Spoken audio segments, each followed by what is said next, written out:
In 50 minutes, Barry Norman introduces Omnibus. Before that, at 28 minutes past 9, an extended news with Michael Sullivan.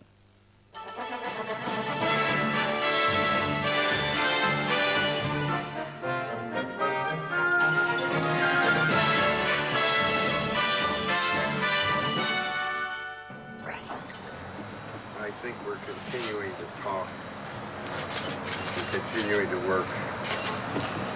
More than that, I can't say. Alexander Haig still talking to the Argentines after 3 days. Sovereignty remains the issue. Mrs. Thatcher, back at number 10, waits with senior ministers for news from Buenos Aires. Britain calls up its aged Vulcan bombers in case they're needed. And the Marines are on their way home after a fortnight as prisoners of Argentina. The American Secretary of State, Alexander Haig, said in Buenos Aires tonight that the main sticking point in the Falklands crisis is still the question of sovereignty.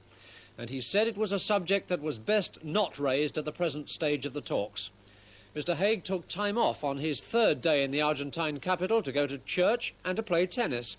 But tonight's negotiations are again underway, and Michael Burke is in Buenos Aires. After 12 hours of exhausting negotiations, Mr. Haig took time off before yet another meeting with President Galtieri to play tennis.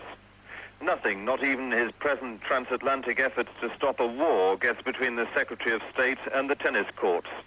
He's obsessive about fitness, and despite a recent heart valve bypass operation, made short work of beating a fellow American diplomat. Off the court, at the negotiating table, he has bigger problems. He's been trying to reach a Falklands peace agreement that would leave the question of sovereignty open. As he told an impromptu news conference later, that's the crucial issue that remains.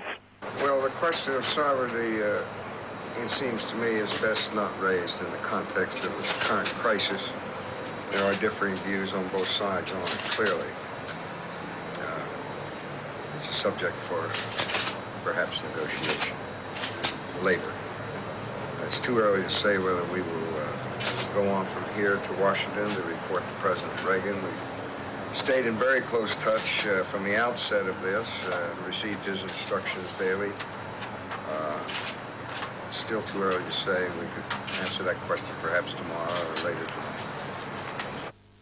Then, more formally dressed, he left for his third day of talks here with the Argentine president and other leaders who apparently are still refusing to make any real concessions over Falkland sovereignty. It all adds up to pressure against any concession over Argentina's new ownership of the islands. One senior general said this morning, Argentine flexibility will never reach the point where we will have to lower our colours.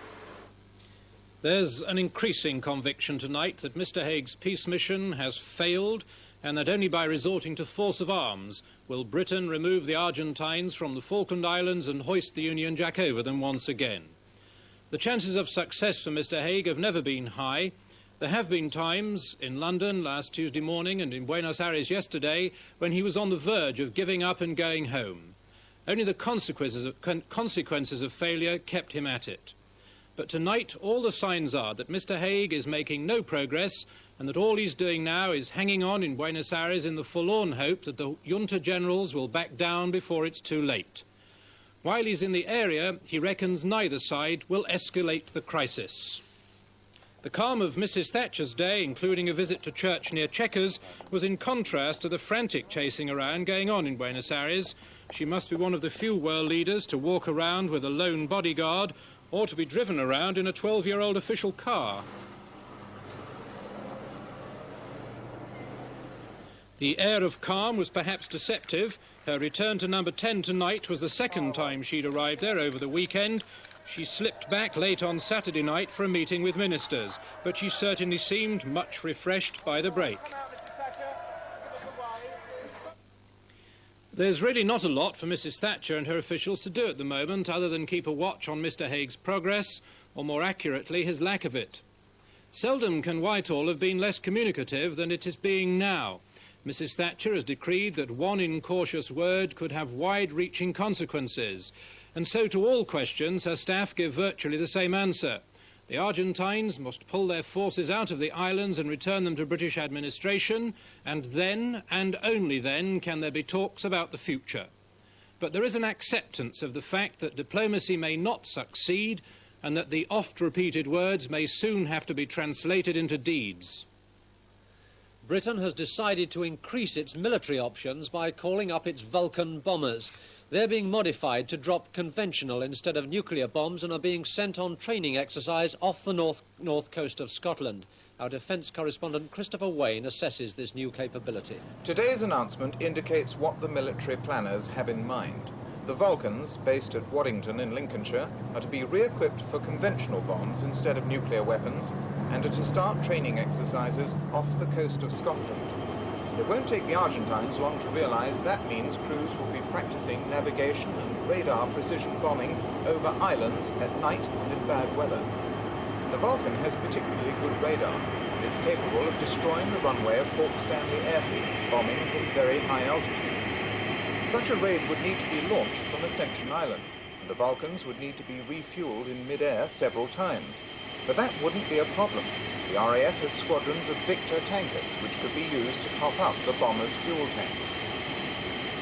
Beyond Ascension Island, which now lies astern, the South Atlantic Task Force is now nearing the battle zone. Royal Marine Commandos aboard HMS Hermes have started checking over their landing craft.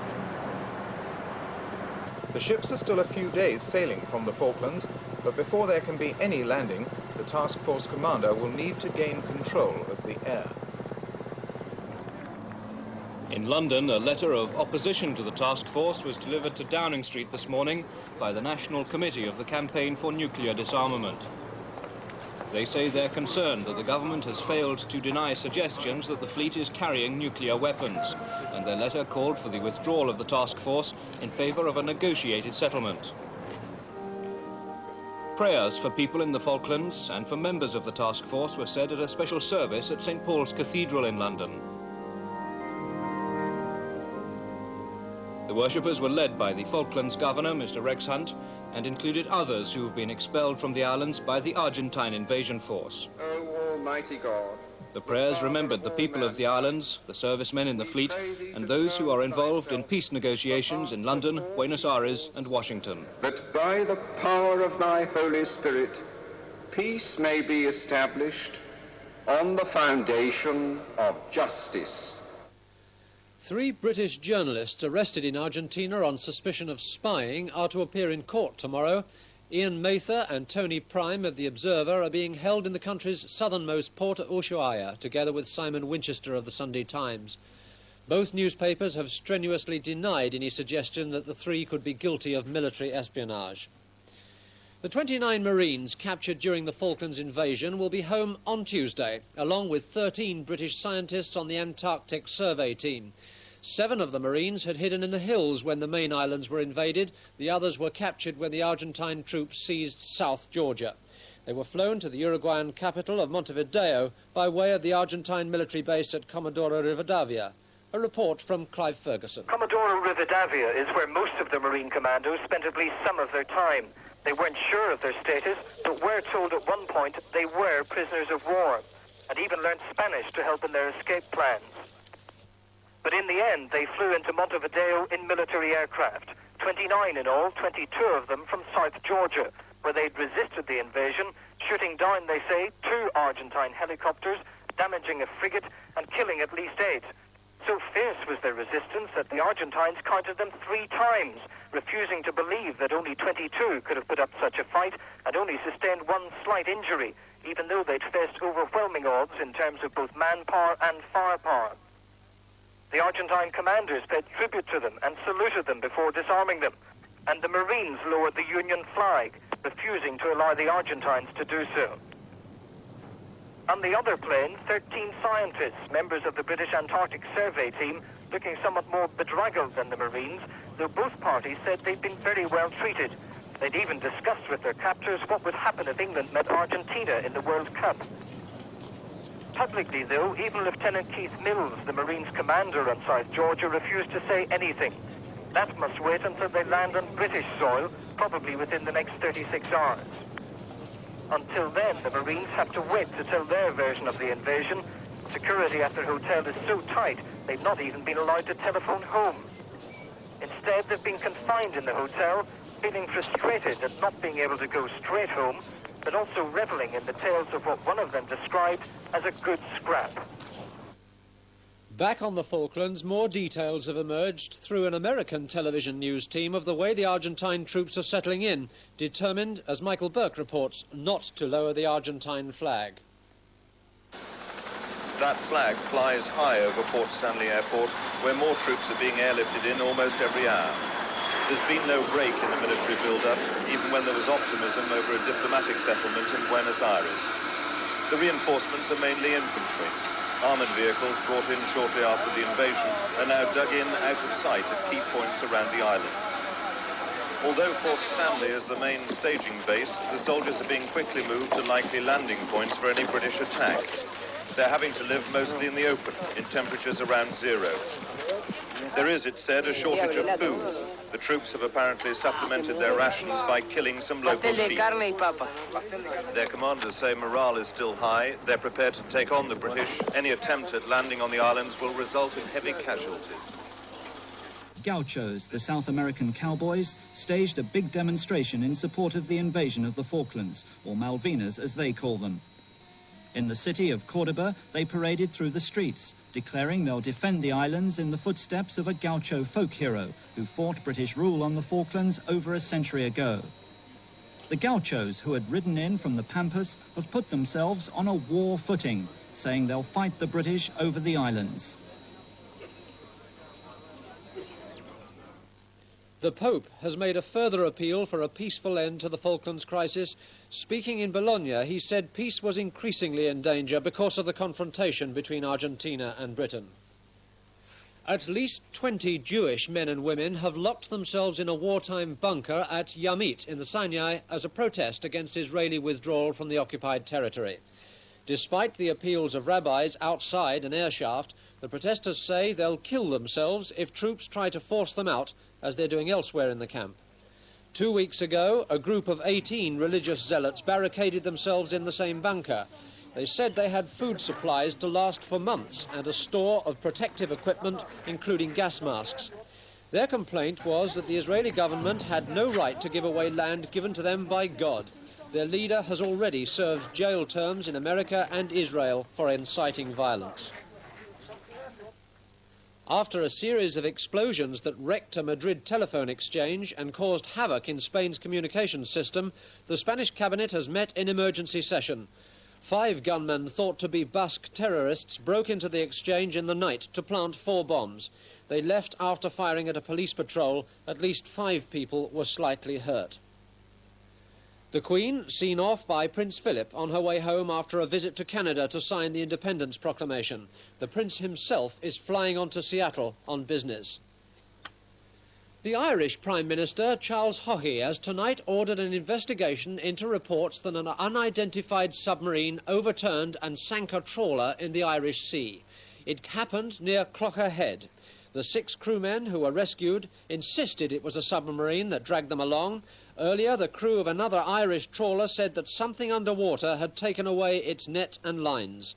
The Ministry of Defence in London refused to say if there's been a British submarine in the Irish Sea at present.